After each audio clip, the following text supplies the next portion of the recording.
Usually does. Oh, is that it?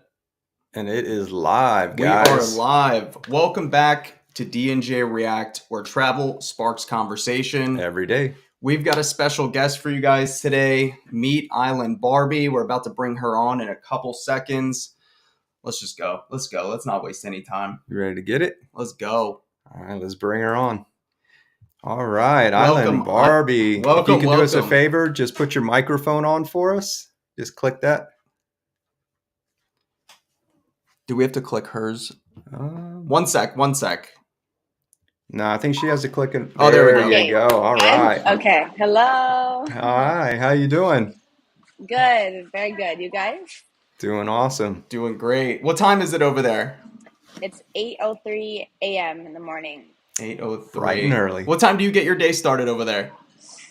Every day is so different. Like I usually honestly like 6, but I have my days like today and it's like really just starting. But it depends if I have like dragon boat training, if I go for a surf. Every day is like it's so different. Sounds awesome. That's cool. Yeah. So I know you're super busy. We don't want to waste too much of your time, so I think we're just gonna Mhm. jump right into it today. Yeah. So first question of the day is, where are you from? For all the viewers that don't know you.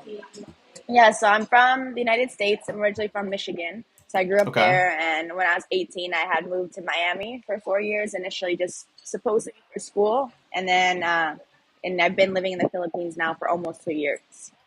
Wow. Wow. Okay. So we're Yeah. actually from Florida. We're from Naples, Florida. So Okay. hour and a half north of Miami. So yeah, Okay. we Yeah, pretty close. we're super Yeah, not close. too So far. so you went there for, what'd you say you went to Miami for? University. I studied University. at Florida International University. So that was actually like my first, you can say like eye opener to other cultures because everyone there is from Latin America, like Cuba, Yeah, from Cuba. Colombia. Yeah. Yeah, and I met friends from like I got really close to from Colombia, and I would spend like days like with their family, and Uh-huh. like just started seeing their culture and nothing I've ever experienced before, and like in the most beautiful way ever. And I was like, I feel like we're told in America that like all these other countries are so like inferior and like Right. all that stuff. And I was Yep. like, I feel like everything I've been like taught is such a lie, and like wanted to keep seeing like what else was out there. Um, Exactly. yeah, like to Wow. sum it up. So did you learn any Spanish while you were living down Oh, there? I learned almost fluent, but because like Really? all of my friends were, again, like they're from somewhere in Latin America. So if I'm hanging out with them, of course they speak English, but if I was around their families, it was all Spanish. So Right. not only was I sitting there a lot of times like not understanding, I wanted to be able, like I respected their culture so much that I was like, I wanted to speak so bad. So I would like take classes. I would, Oh, any of that's my free cool. time, I would like have a notebook and especially if I was like their grandmas might not speak English, so it just I felt like I was really showing like respect and again something I like wanted to do. So I got almost pretty fluent. Oh, that's amazing. That's awesome. I know what Yeah, you mean. I know it's a huge Spanish culture down there because I used to yeah, drive. Do you know the energy drink company Bang?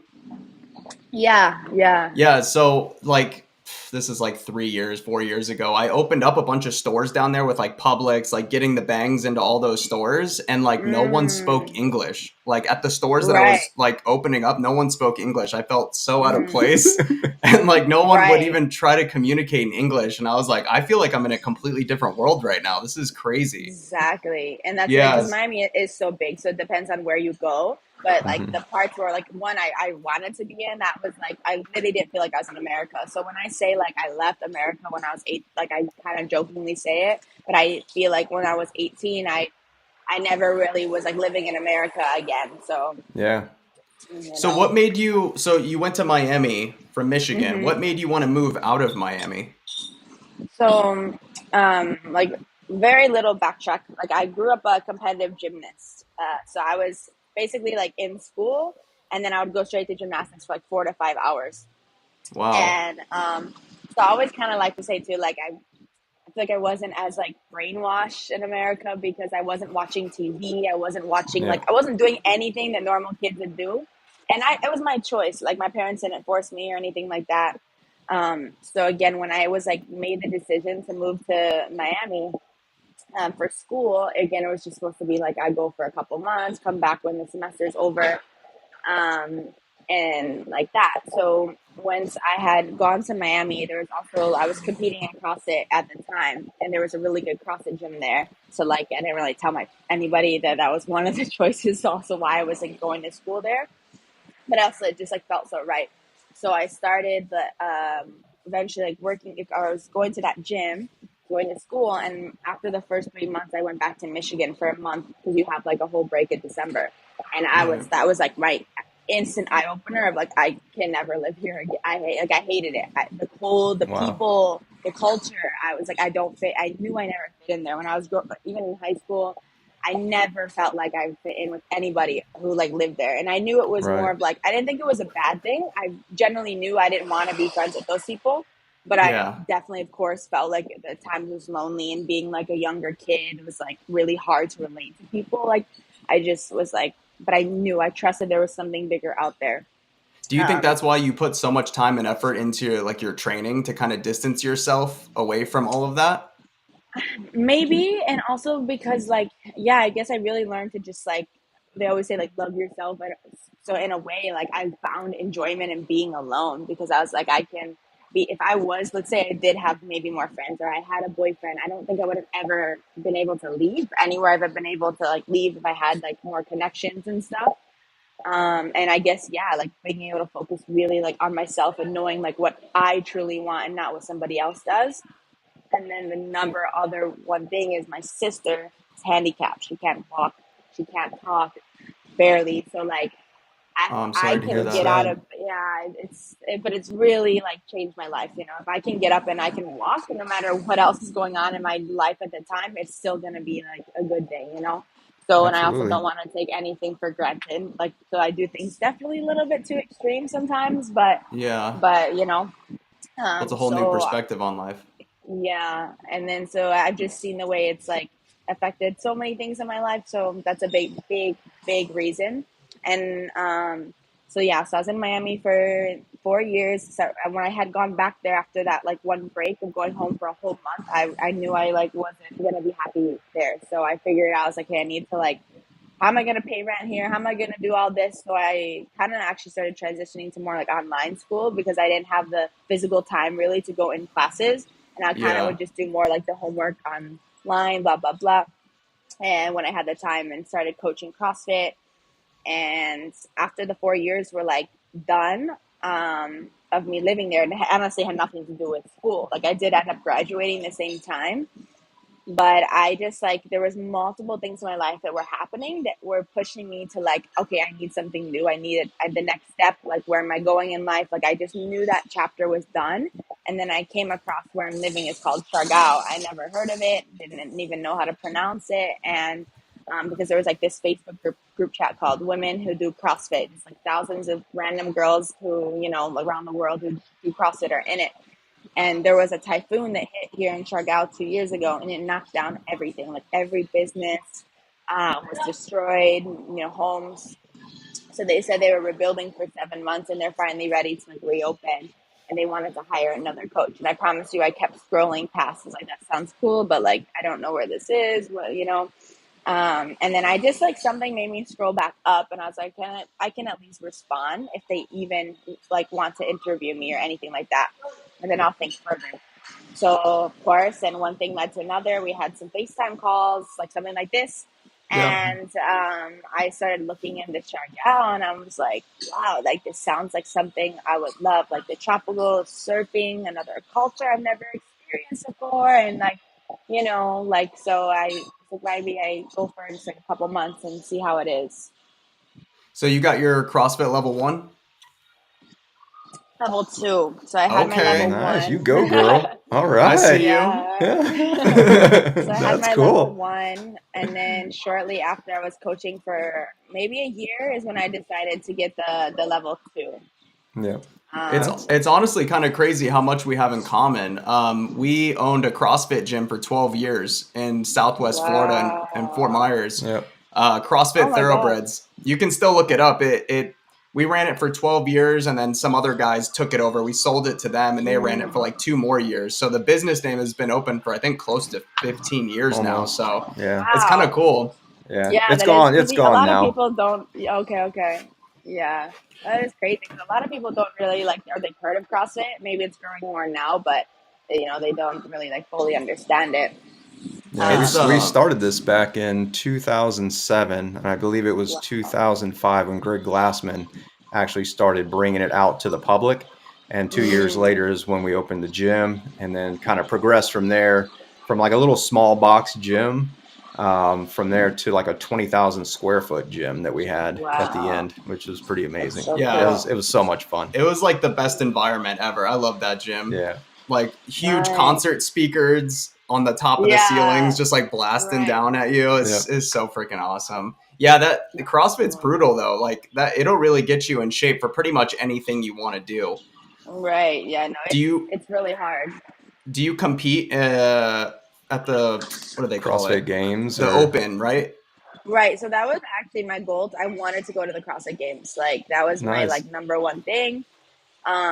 And I was the entire time when I was in Miami, I was like, that was my goal, like trying to compete. And I would train with like, there was a couple CrossFit Games athletes who went to my gym. So I was like around that and like trying to train with them as much as I could. But after, so like, same when I was like a competitive gymnast, I swear, like I did it for 10 years and I just had this feeling, it was almost like an overnight thing where like, I knew I didn't want to do it anymore. Like I cannot explain when I had this feeling. I know it and I make the decision and it was like almost like an overnight thing that I decided I wanted to stop. And then same thing when I had like quit gymnastics, it was like or CrossFit.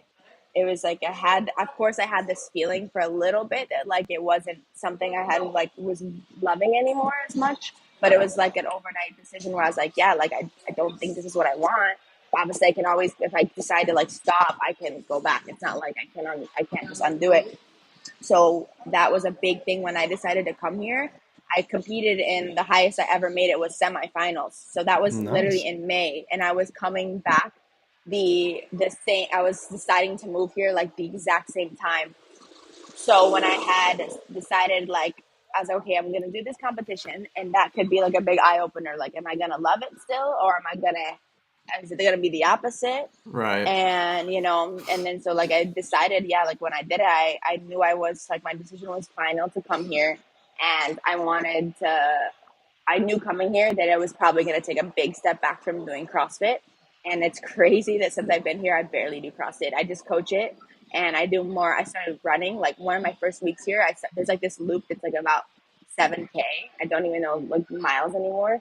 And I was like, oh, I want to see if I can do it every day. And I never ran like more than a mile. So it was in my mind, it was like crazy. And then I did it like every day for like a month. And now it's like this thing that I do like multiple times a week. I enjoy like running and That's impressive. do still a lot of like weight training and sometimes CrossFit style, but I don't really want to do like any upper body. I never do snatching, cleaning, anything like that. More like dumbbells or just squatting and Right. Was I it stay very what like surfing.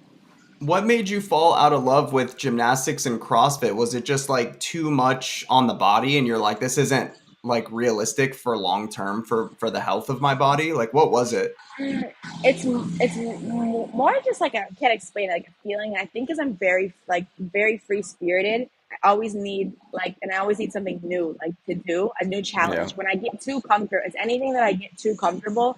It's Yeah. like the same routine. I need change. I need to keep growing and evolving and learn. And like if I never go and try yoga, if I never try boxing, how do I know I might not love that or to an extent? Yeah. And I think it also comes with like the lifestyle of gymnastics. I missed out on so much of my growing up, but in my mind, I didn't think it was missing out because it was worth it. And then same thing with like CrossFit. And then honestly, CrossFit, like number one thing too, is like I was very insecure about how muscular my arms were getting. Like I hated that. Okay. Even as like That's like the number That one happens. complaint for women. Yes. Yeah, and I anytime realized, anytime we used to yeah, train women at CrossFit, that's like the number one Yeah. complaint. I They're don't like, want I to don't get like huge. how jacked I'm getting. I don't like how huge I'm getting. I'm Yeah. like, well, yeah, that's kind of comes with the territory. I mean, you're Yeah. pushing your right. body to like crazy limits. You're eating a lot of protein. Like this is kind of part of the Exactly. territory. So Right.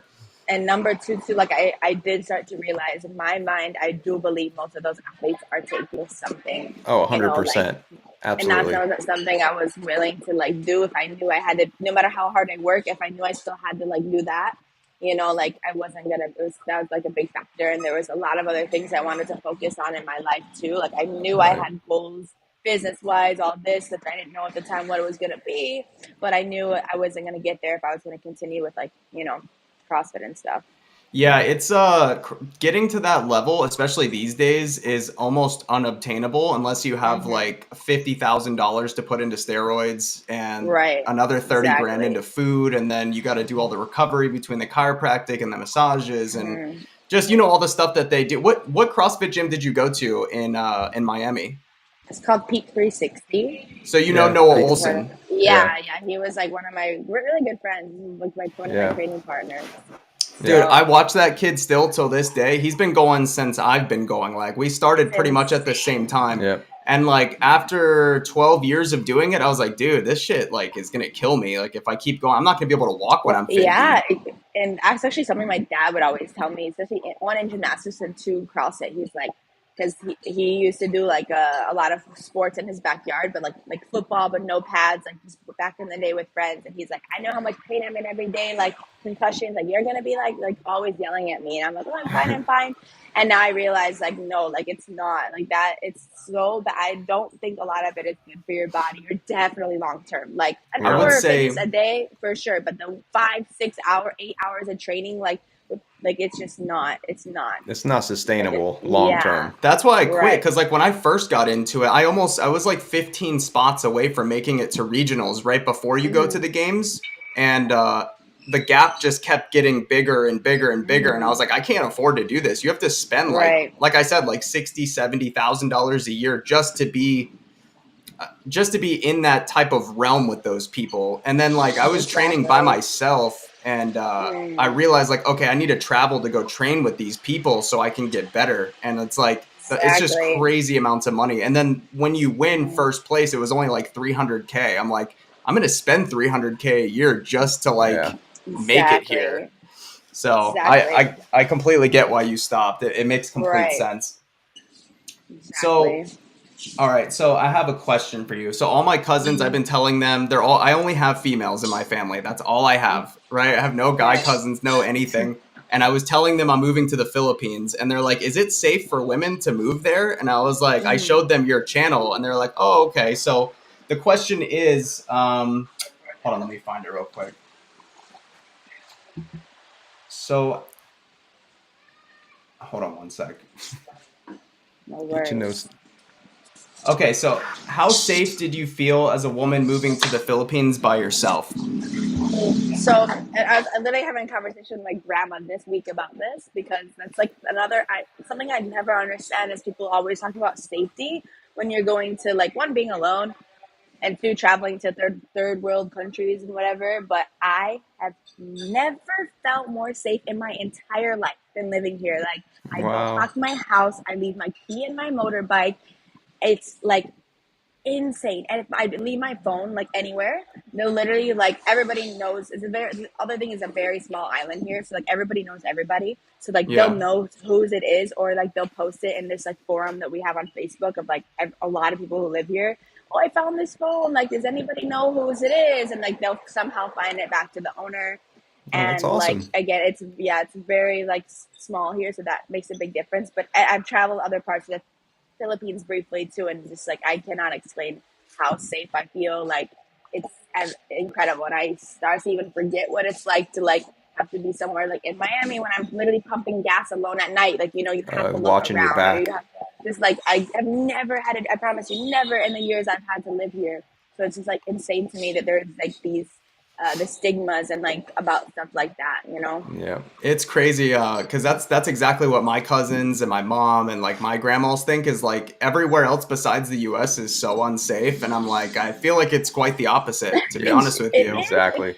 It's insane. And I just don't understand. I feel like everything in the States that like so many things, like how the way of life is there, I just feel like it's like accepted or like brainwashed in a way where people either believe it or they don't think there's something better out there or different out there. And I can't believe that, like the fact that it's one believable and you know what I mean? Like it's when I see like the community around you too, like it's such a tight niche like bond with everybody. I feel like that's something that is I feel like that's something that's very common over there, and it's not very common over here at all. Like, especially like maybe Miami, because everybody, you know, is from other countries, and that's kind of how they are over there. And then they bring it into that one little confined area of Miami. But like anywhere else, it's really not like that. It's not tight niche like that at all.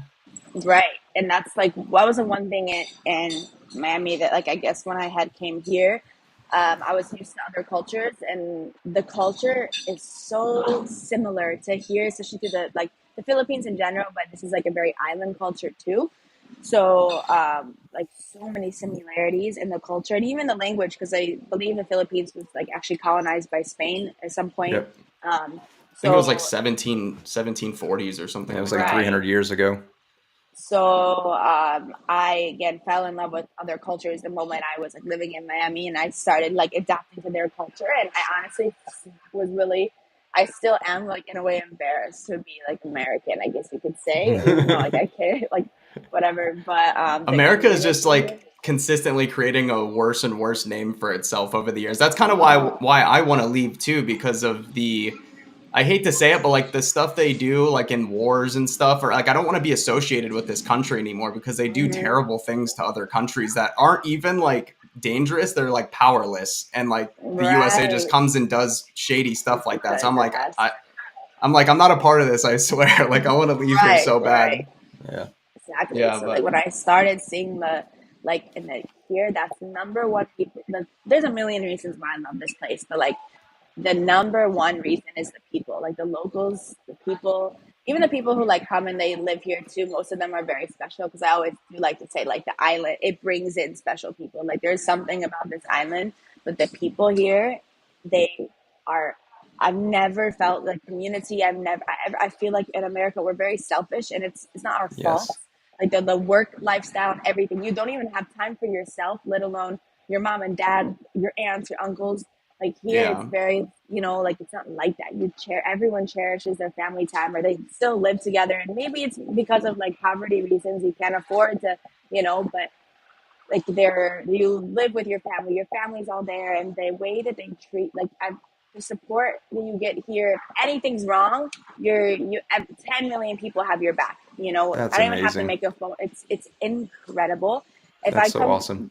like there, I showed you earlier, there's all the surfers are sitting right there, like waiting for like surf students. If they're eating, maybe they have enough for their plate. If I go walk past right now, if they were eating, every single one of them would offer it to me, and it's just incredible. Like if they have nothing, the families here, they could have nothing, and they're willing to split whatever they have, like to make sure it's enough for everyone. You know what I mean? In America, it would never that would never happen. You know what I mean? You're on your own. You figure it out yourself. No, I know what you're saying. I know Yeah. exactly what you're saying, because once we found the Filipino community, I don't know if we found them or they found us, but they have been like the most humble, respectful, and nice people. There's So always that giving. 1%, that's kind of like iffy, but other than that, 99% of everybody in our comments has been so supportive and super sweet to us, and it's like a feeling that me and him have never felt before. No. I'm like, wow, there is something better outside the US than just living here your whole entire life. Yeah, we've had so many people in the comments tell us, when you come over, make sure you let us know. We want to do a meet and greet with you guys, get to know you. You have a place to stay. You can come stay with us. We'll show you around. We'll feed you. It's crazy. Like I've never experienced that. It's amazing. It's incredible. They'll give up beautiful their people. entire day to just like make sure that you're happy and having a good day. Or like, especially if you're coming in, like they're so proud of their country for many reasons and their culture. So like they want to be able to like show you it and have you experience it, and it's so beautiful. Like I can't explain it, but words wouldn't even be able to describe how like after we're so excited and around that. I could honestly never. I don't care how much money I'd make, I could never go back. I swear. I feel like you almost forget about the money aspect of things because everybody's like got your back. So it doesn't feel like you're on your own all the time. Like out here, you're like, I need to make way more than what I'm supposed to make just in case anything happens, because no one has my back here. Right. That's how it feels to live in the US.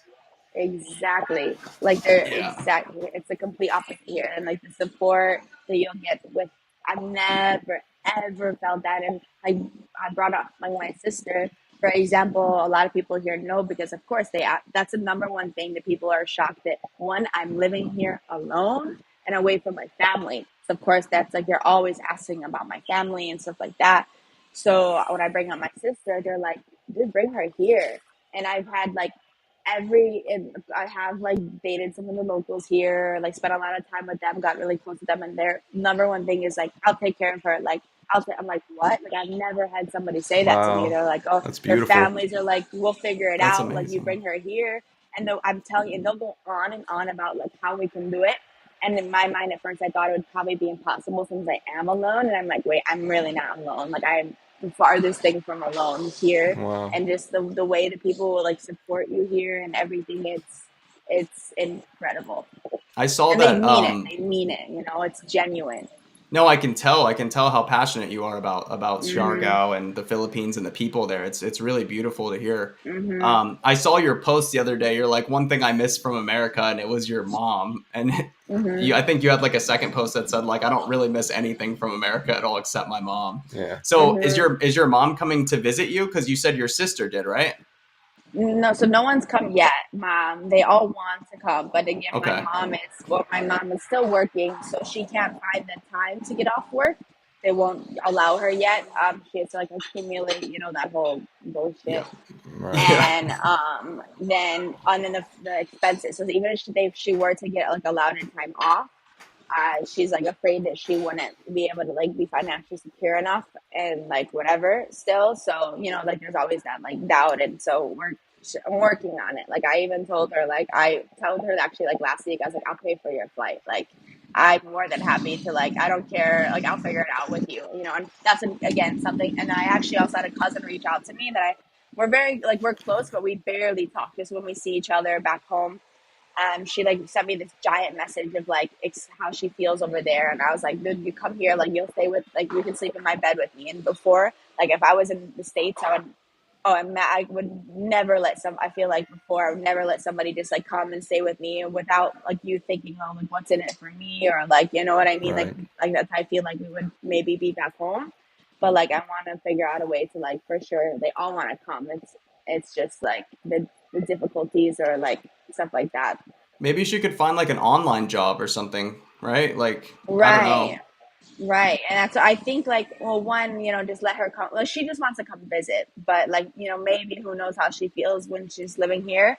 But I'm like, just come here and then you'll see, you know, you'll understand. And it's not like, I think they're thinking like, for example, when you go to like in America, everyone wants a vacation like Bahamas or Cancun, and these all-inclusive resorts are like, I don't even know how many thousands of dollars. I'm like, the most Right. expensive thing is your flight. Everything else, especially if you're like being more simple with it, like you don't know how far money can go here, like how much you don't need to spend. Like I don't buy another pair of shoes until my flip flops literally break. You know what I mean? Yeah, no, I'm the same way here in the Same US here. too. I'm super cheap with everything like Yeah. that. I'm not Exactly. materialistic at all. That's kind of why I want to move out there, because it's not like the whole. I'm sure you experienced it in Miami. Everything's super flashy and like a lot of people are about money there, you know. And it's like you can only get into certain groups if you have a certain amount of money. It's like it's very strange. Ridiculous. Yeah, Ridiculous. it's I very can't like believe synthetic. yeah. That's what amazes me about how I did like live there compared to here, because it's the complete opposite. People want for like everything designer there, but you know, here again, it's like if I had a designer purse here, I'd be embarrassed. I'd be like, what the heck am I going to do with this thing? People there Like, probably think you're like showing off if you do stuff like that, well, right? and that too. I honestly, that was the one thing. Like, of course, in Miami, I had all types of friends, and if I ever was like with people who like wanted that in a way, like I was like almost embarrassed because I didn't want to make other people feel like I was showing, like they were showing off. Like that's something I never understood as being flashy. Because like, how do you not make other people? I feel like, especially on the situation, depending on where you are, like Right. feel. I never want to make you feel like you're less than me, or because of I own this or something like that. So yeah, that's the number one thing. It's here. either I like love the simplicity. It's like two things in America when people do that. It's either they're super insecure about themselves and they need something like a designer shirt or something to show off to people, or The second reason is because it helps you get into those higher circles to level up your business, like getting the watch or getting the car. Like people are like, oh, he's like on our level. Like we can do business with him now. That's pretty much how it works in the US. Like it's either insecurity or business. It's one of the two. Right. But yeah, so okay, so you stopped doing CrossFit, right? And then, well, not stopped doing CrossFit, but you kind of backed away from going crazy on it, and you got into the rowing team, right? Tell us about that. So that's a crazy thing. So we have. Hold on, I'm gonna let my cat in real quick. Hold on 1 second. Okay. Do I keep Sorry, talking? our cat is like losing his mind out there. He got locked out, so he's trying to get in right now. Yeah, so I'm on a what's called the dragon boat team here, and when I had joined, I didn't even know what it was. So basically, there was this dragon boat race here, and it was like an international race. So teams were coming to Siargao to compete, but Siargao didn't even have a team. So there was someone here who was like now our coach, but he's also kind of like a real estate broker, I guess you could say. So like he was here with a client, like showing land or something like that, and he really liked Siargao, and like there was like lining with the time of the race. So he's like, maybe I can just like form a random team just for the weekend and extend my stay. That's kind of like the idea. And so he was where he was a little bit of a smaller like town province called Santa Fe here. So there's basically Siargao is very small, but there's like a main touristy part that a lot of the tourists barely even leave. That is called General Luna. And now it's growing more where it's like, again, very touristy, a lot of nice restaurants. People are coming and like they will build the business or like whatever. And you will never see me eating there, because for me to pay for that, like this amount of food when I could go eat like with my local friends for a fraction of the price and like whatever. So like those are for like tourists and blah, blah, blah. But if you go 5 minutes, 10 minutes further, you're a little bit more like province, still see like more locals or how the locals would live, I guess you could say. And that's kind of where we train. So he was there and he asked like, I think he just had happened to like see one of the surfers there look pretty like jacked and said, "Oh, you have friends? Like explain what he wanted to do. We have this race." And they also, so like he's like, okay, like because the race is just in like a couple of weeks. So they're like, sure, of course I have friends. So like he asked all his friends who are like surfers and surf instructors. And the hardest thing though was there's a boys team, there's a girls team, and there's mixed. You don't have to sign up for all of them, you know. So initially their plan was to only do boys because that's all they had.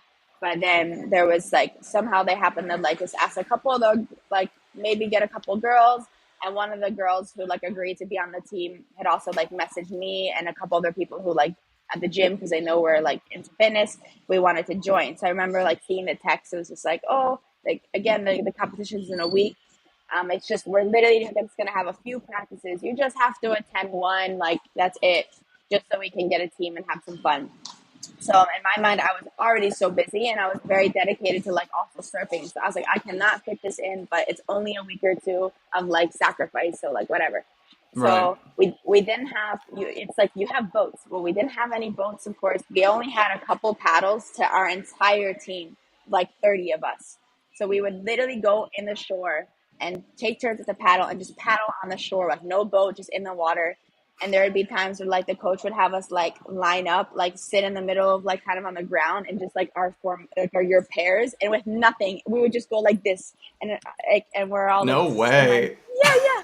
And I'm like, this is in my mind. I'm like, this is so stupid, but like we're all doing it. I'm like, but we're believing it. We're all doing it, and then realized we started just like I can't explain it, but another like the family thing, because all the boys are locals from Santa Fe, so a lot of them their English too is not as well as some of them it is here, because they're not as exposed as many foreigners and like whatever. So we had a huge language barriers. So majority of the girls were either people from other parts of the Philippines who reside here, or there's like 3 of us who are like foreigners, but we've been here for like anywhere from 2 to 4 years already. And the boys are all locals. And just the way like we bonded was incredible. Like the way I cannot explain it. It was just supernatural. And then, so the races come, we had like a couple of practices. We did everything we could. We had to do fundraising to be able to like, especially for the boys, to be able to get them to afford for the registration. and for the food too, because anytime we're there at the race, like if they can't be fishing, you know, just let them fish their food. They're in Santa Fe, they're all fishermen, and they also fish for their families, you know, so we had to make sure that like we can have food to eat while we're like at the competition, even though it's just like, it was like a 20-30 minute drive from where we're staying. And whatever, so like the competition's coming, so that was our first time we got to like practice in a boat. It was like the day before the comp, they let you do like practice. So they let us do it like one extra day early too, since we never tried before. So we had like 2 days of practicing in the boat, and of course, like, not even the whole team is like there and blah blah blah. So come competition, we have to verse like the Navy, Singapore, Hong Kong, and to sum it up, Oh, wow. we ended up getting like third place. It was insane. Oh, that's Just awesome. because like, Congrats. and so we had like, we realized like this is kind of cool. We had fun. Like, let's see how if we can keep going. So we continued to like fundraise and just everything we could do to like raise money, and we're able to do another competition, and we ended up, I think this is the next one, yeah, we ended up like winning it. And again, it was just like incredible, like Wow. our story. And the next competition we had done, it was we had to take a plane ride. So we did this overnight ferry, and then from Cebu to we did like a plane ride, and it was the boys' first time on a plane. Like we were able to raise enough money to like afford them, like all of us, of course, like plane tickets. And again, while we're there the entire time, like their accommodation, their food, like breakfast, lunch, dinner has to be paid for because they don't have the money. If they're not, everyone here lives day by day, so like they only have enough for this day, Right. and they live again very simple, or like we can fish the food, you know, we figure it out. So, but That's when we're there, it's incredible. obviously different, or they're not teaching surf lessons when we're there. So it's just like crazy to see like what we've been able to do. And then we were able to we found sponsors who bought us a boat, and they're expensive. They're a few $1,000s. So imagine that in pesos. Wow. So like we were Wow. able to get boats, and it's just, if you look at That's where we started incredible. from with nothing. So yeah, it's really cool the way we've all been able to like bond and see even just how the boys' lives have been able, like that's another thing here is like the locals, they drink and smoke a lot. Like my guy friends, every day they drink. It's just it's a matter of like how much. So like they're slowly sometimes trying to stop smoking, trying to stop drinking, and like they've never understood why before. Like to them it's normal. It's actually kind of weird if you're not really drinking, you know. So like it's really really amazing to see like how their lives are changing a little bit, When because you of like the first got sport. there, were you kind of like, did you dive into the culture at all, like drinking and smoking and stuff, or do you not really like dive into that kind of stuff? um I've always been like into fitness, so like it's easier for me to say no to drinking because I know my goals are, I would know how I whatever. So as I stopped competing, I was like, of course, more lenient with drinking. So definitely, like I would say, my first like months, I would like drink more, definitely way more than I ever did, because I would not drink sometimes for like 7 months in the States, because especially when I was competing. But Yeah. here I'm not competing. Like there's nothing that I can like that I would need to really sacrifice or say no. But then I realized it's everything I do is because I want to feel good. I love feeling healthy and waking up every Yeah. day and feeling good. When I drink, I don't. So that Yeah. doesn't You feel last like very crap. long. Yeah. So of course then it would be more of like, sometimes like, okay, only like twice a week. And now I'm like, okay, no, only like one time a week. And now it's a lot more like, definitely like rare for me too. But the thing is, a lot of I still go and just don't drink. And all my friends, of course, like they drink. It's called kagay, where you and have one cup to your entire group of like friends. And if it's beer, you just pour in one cup, you take a shot, and then the next, then you pass it literally like in a circle. And same thing with, Okay. it's either, or it's rum and coke. So that way you might have two cups. So one is a chaser of coke, and one is Candy, which is like a super cheap rum here. And one person is like the designated pourer, and you literally take your turn in a circle, just sharing with like one cup. And it's very normal. It's how all the locals drink here. And a lot of the times too, it's with like the older, we call them kuyas, especially if they're a little bit like maybe their uncles, dads. They'll be drinking in a circle, and if you pass by them, they're gonna offer you. And if you say no, sometimes it's actually like considered rude, like in the Oh, they get culture. So that offended, was, huh? yeah, or like for me trying to explain to them like why I don't want to, it's like it's so hard because they don't like understand. But Right. Yeah, that's no, gotta be tough. I hear you on that. Yeah. So for everybody who doesn't know what rowing is, we have a video of you actually rowing. It's like maybe 10 or 15 seconds. We'll just show that real quick if you don't mind. Is that okay? Sure. Yeah, of course. All right. In the meantime, I'm gonna throw my cats outside so they stop being annoying. Okay. Poor cats are going nuts. All right.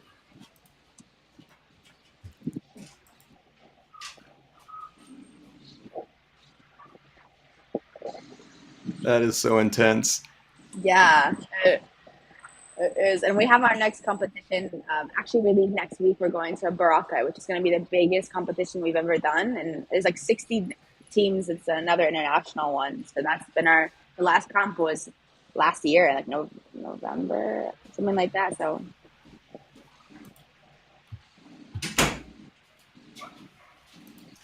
Wow. That's crazy. So you became the team captain too, right? Yeah, I am the captain, which is pretty cool. How did that come about? I don't even know. It was more of just like a natural thing, and definitely I would say like here, especially for women, since it is still like a little bit more traditional way of living. It's not as common for girls to be into sports here or being like athletic. I promise you, if I go to like more province areas in other parts of Philippines, I would get asked if they're like, you're so pretty, but like, are you a boy or are you a girl? Because I had like, it was no way. Wow. all the time. Like I'm telling you a lot. It wasn't just like one or two people. Oh my god, that's like, crazy. Yeah, but they didn't mean it in a rude way. Like they didn't understand it. Like because they would always. The other thing is that they tell me that I was so. They use the word sexy without also realizing it's kind of like in the States you never really call someone sexy if you don't really know them. But I get it all the time. Like I get 10 times a day from all like my guy friends who have like wives. They don't really understand that like the word. Like, oh, you're so sexy, blah blah blah. Like, but it's more like brutally honest over there, right? Like in Asian countries, I notice Asians are very like brutally honest. Like, I feel like most of them don't really have a filter. Right. Or like, again, they don't mean it in a rude way. Like they're very nice people. So like for them, it's actually like, they're complimenting, even though it's like, sometimes it can be, they don't know what's over the line and what's not over the line. And I will say that like, there is a lot of they call them lady boys here. I don't know if we ever say that in the States, but where it's like trans, and they really look. You can't tell. I'm not judging. There's nothing. I've seen some. Lot of my friends, crazy. But I'm assuming that's also because you sometimes just even me like you can't tell. So maybe that's I don't know. But yeah, there they call themselves lady boys. Here they like believe they're actually women. Yeah. There's a big difference between the mentalities. True. It's kind of crazy. True. So you're running this ice cream business now, right? How did that all get started? Like, what made you want to go to ice cream? Cool. Yeah, so I always loved ice cream. That's been my number one favorite food growing up. Always. But so good. I even told myself, I was like, I could never work in an ice cream shop because I would be fat. Like I remember thinking that. And one time, so there's this very famous bridge here. And where people like go and you started with only like watching sunsets and skating, hanging out. And actually she's become a sister to me now, was the first vendor there selling coffee. She's from Manila, her and her partner. They're from Manila and they came here to like, had this idea, let's build a cart, sell coffee. And there's like this a lot of people here stay in what's called homestays. So they're typically more like Filipino style of more affordable than like all these super nice resorts. And you can bring your whole family, share like a house. And they typically have access to like kitchens. Filipinos love to cook. And for both people, it's the cheapest way and the best way. You like the whole community aspect. And so they used to stay there. And then I also had other friends who would stay there. So like every night after I would like finish some work, I was coaching, like I had clients like online. So there was this one I would do every time from like 7 to 9. So when I was done at 9, I would go there and hang out a little bit. And one of my friends there, they made this ice cream and we would eat it like every night. And then some of my friends here had this idea they actually like leased some land to make a gym here. And for some reason, there was this like empty food cart that was super broken down on it, and they were kind of trying to give it away. And they kind of offered it to me in a way, and it was almost a joke at first because I was like, what am I gonna do with this? Like, I have no idea. And when I had first got here, my very first week, I was super, super touched by the local kids. And I specialize in training kids back home. Like, I've always had this thing for kids. And when I saw them, like the locals here, there was this specific group of them that, like, I saw them playing in the streets, like this game of kickball. And like, I stopped and started playing with them. And like every day, then I kind of made it this like mission to try to go spend time with them and everything. And then I saw, like, I kind of started teaching them some slight like gymnastics and like real, like it was just like the most beautiful thing. And they had like, they loved skateboarding, but they only had like one skateboard to like 30 of them. And it was super old, broken. And they like would always ask me for like skateboards. And then they eventually found out like where I live. And they would just show up there and like wake me up, and it was just like so fun. And I remember the first time it happened though, I had like a heart attack. I was so confused. And then they would come over and like sometimes they want to like eat there and cook. So I was like, okay, like I want to have food, I want to have stuff. I just was super motivated to like see what I could do for them. So I started a GoFundMe, and a lot of people from Miami, my friends at the gym, because it wasn't a wealthier area, were like donating to this. And I was like, this is amazing. But instead of me, like, I realized I kind of handled it in an improper way, because the kids all of a sudden thought I was like rich, and they would start to be like, give me. Yeah. Like every time they saw me, instead of just being like, Effie Barbie, and like, they didn't, but whatever, they were like, Effie Barbie, where's my skateboard? Like, I want shoes. Wow. Like, It like turned quick, like, huh? yeah, it was. Some of Oh, them no. were like okay, but a lot of them. But I realized I could have handled it in a different way. Instead of, if they said I want, how kids are, they want, you give it to them. That's how they get spoiled. So like, they asked me like for something, I had no problem. Yep, and so that was like whatever. And so I also was like, my first initial idea was I wanted to like train them in the gym, because I knew I could have an impact on them, teach them other things also besides just fitness, and whatever, influence them. But I knew for me to have that like consistently and to get them in the gym, like, one, I don't even know how they would get there transportation wise. So I was like, do I have to like pay for their tricycle rides? Do I have to, will the gym even let me? Maybe I need to pay for their gym memberships. So that was kind of like the first idea of like what I would do with the money. And then blah, blah, blah.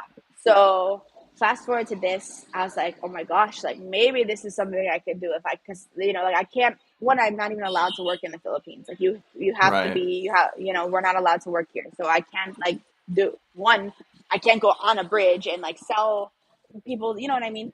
So like, I was like, oh my gosh, like as there was more vendors coming, my friend so the coffee started not doing as well either, because there's a bunch of other vendors. And so like some of my friends had this joke, like, go sell something, blah, blah, blah. And I was like, dude, what if I like this ice cream? I was like, I could sell this ice cream like for the kids, blah, blah, blah, help my friends. And I never thought I'd do it or it would work or anything like that. And I was like, how do I even get my stuff there? I don't have a food car. Because this one was super broken down and it didn't even, like, it was whatever. And this one day, I decided to do it. The one who sells coffee was like, well, we'll help you carry like the table, everything. Like, come on, let's just try it. And I thought it would be like a one-time thing or like a couple of times a week. And after I decided to try it, like the first day, after 1 hour, I knew in my mind, I was like, I'm not doing this again. Like, it's not going to work. This is like, I tried, whatever, no way. And just like something made me go back like the next day. Was it just slow or something? Like, what happened? Like, why did you think like that? I think because it was like the first hour, it was like one slower. And then I had only brought like one tub of ice cream and I ended up like selling it out at the end anyway. So I'm like, okay, like I did it. But it was definitely probably like, I'm really trying to remember. Like, I think it was definitely like uncomfortable and like awkward. For sure. And like a lot of people like staring, like, and then like, especially it's a small island. So a lot of the people who live here, everyone knows each other too. So like, I don't know. Did you get like bad looks or something, or like? No. But I think actually the opposite. Like people were like amazed that like this white girl is here like selling with like all locals. I don't know. And I just didn't think it was like gonna work. And I knew I still had like a million other things to do. Like, and that I wasn't gonna. And like, how was it gonna work long term wise? Like, and yeah. But I just kept going, and like my friend did. Like, Oh no, we almost lost you there, yo. Hold on, the microphone is hold on. The Yeah, microphone like cut off. oh wait. Yeah. Okay, can Oh, there it you goes. hear me There it now? goes. Yeah. Yeah, we're Okay, back. my All right. AirPods just died, so I don't know if that's gonna. Oh, that might no. affect your I think you sound. got like a solid 20 minutes left on the other AirPod then. Okay, well I can't. I think they both. That you can hear me. Okay. I can hear you. Yeah. Yeah, If you're back guys, now. just let everybody that's watching right now, if her AirPods die, we'll just end the show there and then maybe reschedule in a month or two from now to see what Island Barbie's been up to. So we'll just we'll let everybody know ahead of time just in case. Yeah. Okay, perfect. But go ahead with what you were saying. Sorry. So, oh yeah, so like whatever, we just continued, and I don't know, like I just something made me just like keep going. And also another back to the support thing. I promise you, after like 1 week, everybody here, all the locals, all my friends started congratulating me. Like they literally said, "Congratulations on your business." Like that's how they would say it. And Oh, I was wow. like, yeah, everyone. Like I was so surprised because one in the States it was not like, and I'm telling you the way they would say it, they were like super genuine and like Yeah. everything. They were like, I can't explain the feeling, but it was just never like something I felt in the States. So I'm like, now I also have like in a way support. And two, like people were starting telling me they were like idolizing me, and it wasn't just for that. Like they would see me running, they would see everything that I was doing here. Like they saw, and so they would tell me that like I was really inspiring them to do all these things and like whatever. And I was like, That's dude, if I just incredible. stop now, like too, like I have people like counting on me now, and I have like like, and I'm starting to Yeah. do something like making a difference in like the things I want to do. And so that was also like another motivator. And It's so weird how like you don't think you could have that big of an impact until you like start doing it. And maybe like yeah. at the beginning when you're like I felt uncomfortable, it's like you just never had that kind of positive attention before, so it felt foreign to you. Right. Like, I can't explain it, but like, it was also something I felt that it was like, in a way, feeling a passion because I always had this dream to like work with kids, help them, and then just like everything I was doing here versus like when I coach, like it's cool that I can help people. So cool. But again, I'm always still like working under somebody, and I feel like I was always limited to like not that much room for growth. Right. And more in the States, it's better because I start to like see the same people every day and I get to know them. I affect their life after months and years of training them. Here, the gyms, the locals cannot afford the gyms here. So the people I would train, like the classes that I was volunteering, were like all either tourists or people like, coming and foreigners, and they come for a week, 1 day, and I never see them again. So I'm never going to affect Yeah. their life in that way. Like it was super unfulfilling. I'm not gonna lie. So I guess I realized like that what I was doing was starting to actually be like fulfilling, and I just like kept doing it, and it just like incredible how much it started like growing, and like. And to the point now, I'm accidentally was never a plan again. I'm sitting now in my store that I'm making a store, which is like incredible. I saw So that. It's like that's like super recent, right? Like your soft open just happened. yeah, like it's technically not even open because I know I'm gonna go to Boracay for our competition next week. So when I get my first week of May is like when I was planning when we get back to like reopen because like I have to have an employee. I have to do all this is actually insane like in my mind to like think about that. But Yeah. so I didn't want to like start and stop. So but if you catch me here, like I'll serve the ice cream because also my friends are like partnering. They have like a carinderia, which is like local food and stuff. So like after dinner, sometimes I'll want ice cream. So like I'll serve it, but I'm not like promoting it, I guess yet. Um, so yeah, like I did it. It was like wasn't even my idea. I wasn't looking for a place. I knew land. One, I don't even know how that works because I can't have land here. But like I know the prices and it's insane now. Like it's so expensive. Something I could never just like afford by myself or like that. So it wasn't like I was looking until it was like kind of like a partnership situation with some friends who like loved the idea and like wanted to support and like boom, we save this space for you. Just do it. And it That's was so like That's cool. beautiful. yeah, Yeah, it's crazy too, like how your YouTube channel basically ties into your business, which then helps the kids as well. Like, cause like for me, I would have never known about your business out there which then I would come there and eat ice cream and give you money because I saw you here from the States from your YouTube channel, which then helps the kids. So it's it kind of all ties in together so perfectly. That was really smart of you to do that. Like, and it wasn't even, again, like, planned, because I actually, you know how I started, like, finally, I always had this idea to do YouTube. And I think we mentioned earlier, never really finished. It's like, I've only been doing it for a couple of months now. Yeah. I did have my very first video I posted, like, randomly on YouTube, like, literally, like, 12 years ago. And I realized I had, like, millions of views of me doing some stupid gymnastics in my house, but I never had, like, posted it yet.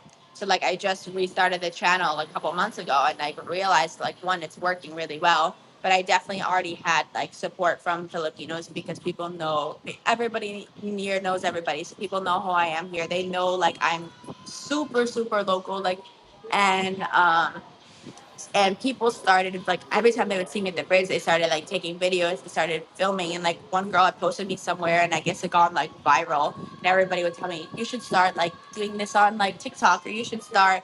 And I never, like, really did. So it was, like, almost like people were posting it for me in a way, and it was, like, starting to work. So it's like, you know what, screw it, like, I'll try a little bit. And it just, like, slowly started, like, working, and kind of being able, I could reach more people that way. And, like, you know, it was, like, very accident. Like, none of this was ever a plan. And I'm, you know, like, it's just, like, insane, because I do also, of course, there's gonna be some people, like, a one in a million are gonna be, like, a hater. That's, of course, like, Of it's course. more than normal of anybody. And I don't really care, because they don't know what I'm doing, or they don't know at all, like, who I am and what I do here. But it does, Yeah. of course, it's still gonna bother me to an extent, but more It's so because I crazy how think, like 100 good comments, like one comment can like make you feel like shit. You know what I mean? right. And it's like you had 100 And people tell you you're awesome, exactly. and that one person is just like, I hate you. Right. You And I know? do, like, what I do is I try to put myself in their shoes, and I totally understand, because, like, I know Americans, and I know, like, again, I'm embarrassed to be American in a way. So, like, I Yeah. really do understand. But again, it's crazy to me that people are willing to judge before knowing me, knowing the full story, or, like, jumping to conclusions, you know, first, especially, like, but again, I understand. I see some of the tourists here. I see that I myself am really worried that Siargao is going to become, like, more touristy and stuff like that. But something that people do say a lot, and, like, I've had people actually, like, seriously, like, take some of my videos and, like, repost it, and, like, bashing me, saying, like, I'm, like, a white colonizer and all these things, and Oh I'm fake, wow. like, and, like, it's crazy. And I'm like, one, you don't even know what I'm doing, and two, like, I mean, I understand, but again, like, I don't think any other tourist has come here, and they're like, I'll never even forget too. Like, this one guy I had, like, stayed here. He lived in a very far province, and I would go there, and I would sometimes, like, sleep there. There's no service there. The only shower there is the one outside with a pump, and, like, that's kapuso, and you can't even get fully naked because it's outside. We'd sleep Right. on the floor. Like, they don't really have beds. We would literally sleep on the floor, like, with the family. We didn't fish that day. We wouldn't eat. You know what I mean? Like, and, like, I don't think any other foreigner comes here and, like, lives that way. So, like, the way it's, like, just so funny that people think I'm coming here, like, if they don't know who I am. But again, that's literally the 1% out of, like, a million people. And Like Right. I again, said, I do understand why. even if you film that side of you immersing yourself that deep into the culture, no matter what, somebody's always gonna say Of something. course. Like Mr. Beast videos, he cured like a thousand kids or something with like they couldn't see, like cured 1,000 kids blindness, and somebody's like, you could have stopped hunger. Like it just no matter what, somebody's That always would gonna Exactly. never have Or something happen. to they're gonna say. be like, So and that's another thing, is like, they'll be like, oh, you're using it for clout. Like, that's also why it took me a year to start YouTube, because I don't want people to think I'm, like, doing this. Like, and the other thing is, a lot of people don't. I didn't want to explain what I was doing with the kids sometimes, because they, like, what happened the first time. One, I, like, learned my lesson, and then two, people, if I do, they're like, oh, that's so nice of you, but you only are doing it so you can get views. Like, so it's like, you can never win. You know, if I don't post it, you guys are gonna tell me I'm keeping the money for myself. If I do post it, you're gonna tell me you know what I mean? Like, it's just like, you can't Yeah. ever win. I would say Uh, the kids are definitely more important than the yeah. comment section. Exactly. Yeah. Yeah. Do Exactly. it for yourself. I mean, you know why you're doing it. Don't worry about the haters. Exactly. And Yeah. Yeah. it's so funny. Like, it actually, like, make me, like, sometimes I just laugh at it. Like, I literally will have people, like, either tag me or post a video of me, and like telling me to like, they're literally like, go back to your country, like all this bashing, and it's like, Wow. it's really rude. And like, I understand sometimes, but like at least do a little bit of like due diligence first before you go like that far.